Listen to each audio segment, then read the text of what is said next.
Hi, this is Carolyn Haney, the instructor for Human Behavior in the Social Environment 2. You took Human Behavior and the Social Environment 1 online in the fall, so I'm assuming that you have some familiarity with the website. So I'm just going to point out some pieces that may be unique to my course shell, and also we'll spend a little bit of time on the syllabus. Alright, so each week under the unit, I will have a list of tasks to complete. And then, let's see if it pops up there, and this will be in the form of a PowerPoint. Then the other piece, we will have a reflective discussion, which is the same thing as a threaded discussion. I just prefer to call it a reflective discussion because I really want that to be its intent, is that you're being reflective about the material.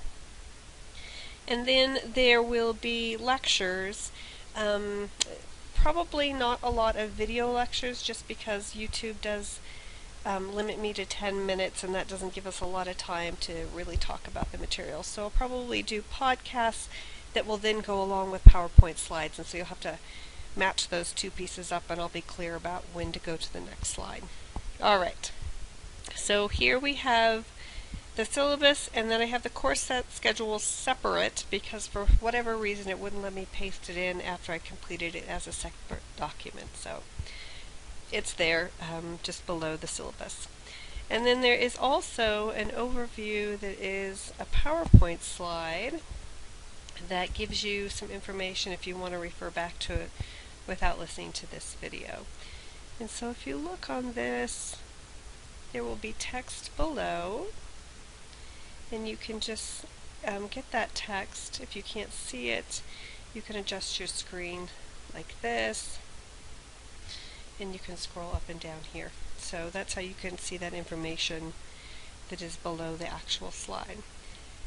And then I also have a threaded discussion for questions and comments, because if you have a question or a comment, there's a good possibility that your classmates also have the same question or comment. And so check here, see if one of your classmates asked that question already, and if not, post the question so that everybody can have the benefit of the answer.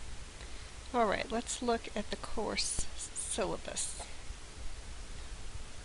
Okay, so here's my contact information. Here are my office hours. They are by no means limited to the only time that we can talk. If you're wanting to make sure that you catch me, please email to make an appointment to visit on the phone or via Skype. Sometimes it's nice to have that face-to-face contact. I'm also planning on coming to Casper at least once a month. I'm probably going to rotate back between Mondays and Wednesdays, since that's when you all are having in-person class, and be available for some of that time so that we can have some face-to-face contact in addition to either Skype or phone messages or emails. Okay, and I'll get those dates out fairly soon. I'd like to do it by the end of the week, but I can't make any promises. Okay, so here is pretty standard social work syllabus, the course description, the introduction, the course competencies. Make sure you read all of these. Let's see. Just a notation about the online nature of the course. I know you did take one last fall, but just to make sure that you realize that this is not a self-paced course and it's not the easier way. In fact, I personally think with my learning style, online classes tend to be a larger challenge for me. Maybe not for you, but they do take a considerable amount of ability to schedule your time and not forget about it. I think that online classes can be easily forgotten about.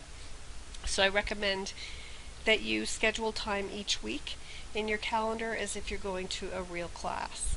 So also, if your computer breaks down, that's really not a reason for not getting assignments done. You really do need to have contingency plans. So think of them now, so if you run into that issue, you have an immediate backup. You don't have to think about what you need to do next. You know what you're going to need next. And no one ever expects their computer to crash on them, but it happens. So please have those contingency plans in place. All right, so read through all of that. The class attendance policy.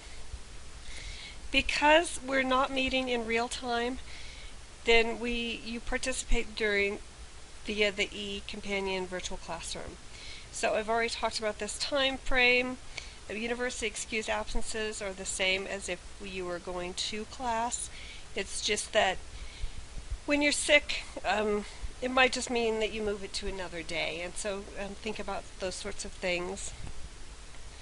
The one piece that is a little different about the social work standard penalty for late assignments is that reflective discussion postings after Sunday at 11:59 will not receive credit. Just like if you did not go to class and did not participate in the discussion, you don't get credit for that.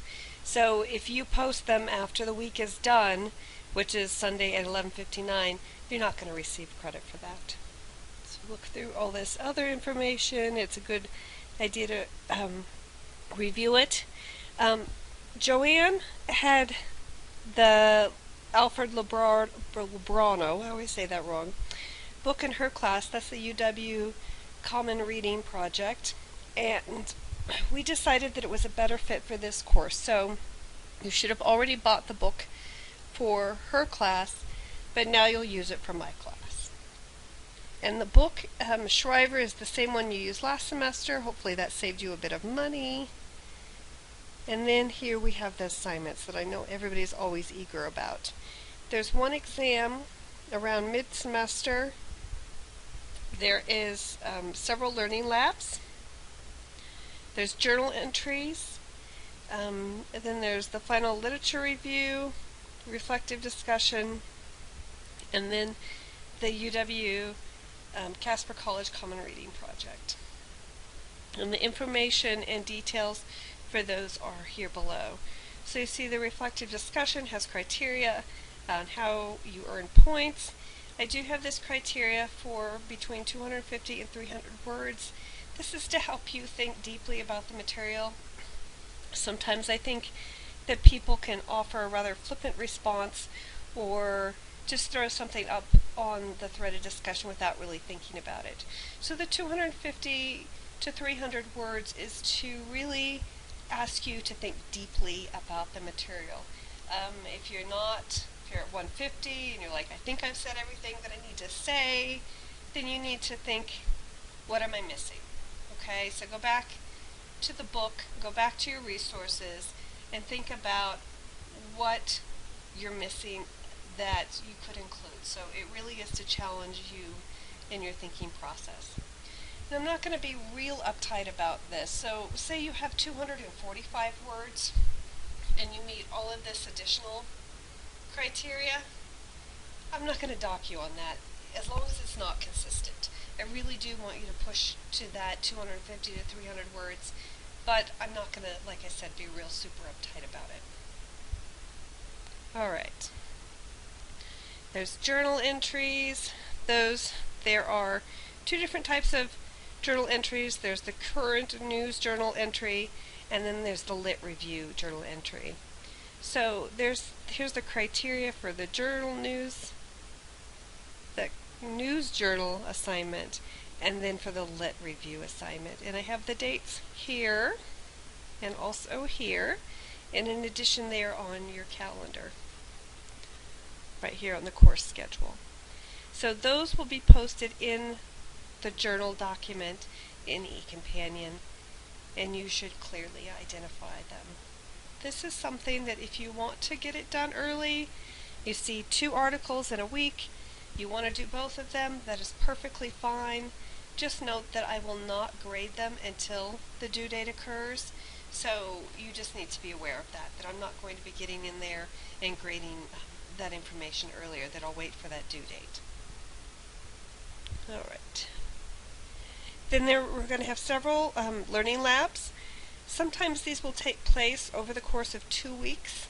For example, next week I will give you a learning lab activity that won't be due until, I believe, February 2nd, because it's going to take you some time in order to complete it. And so frequently that's going what's going to happen with the learning labs is they might be over more than 1 week. And then the UW Casper College Common Reading Project. You do need to plan on going to the dinner discussion. We don't know the time and date for that, but we will soon. And then the very end, there's a literature review paper, and as that time gets closer, we will also talk about that. All right. I look forward to working with you over the course of the semester, and I look forward to the learning that we'll share.